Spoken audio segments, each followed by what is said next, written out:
Clover set mga upat oni, kaya kung naghahanap kayo ng affordable na set, isa ito sa mga maire-recommend ko sa inyo. Lahat ng jewelry natin ay 24K Korean gold na bibenta at nasasangla with authentication card. Ang bracelet ay 3.75 grams at ang necklace ay 3.75 grams din. Heto ang ating bracelet and necklace up close, napakaganda ng kanilang clover.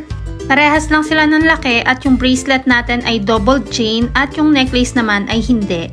Napakaganda ng style ng clover nito mga upat oni. Heto naman ang back part ng ating clover.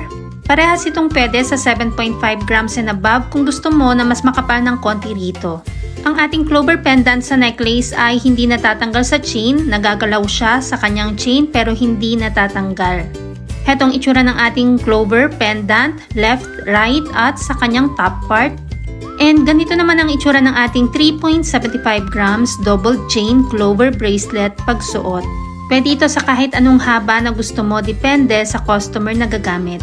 Ito naman ang ating 3.75 grams clover necklace pagsuot. Ang lahat ng 24K Korean gold natin ay pwede sa cash, 2 gifts, or ilang months layaway, depende kung saan ka komportable. Ang rate ng gold ay nagbabago every day kaya hindi natin nilalagay ang price sa video.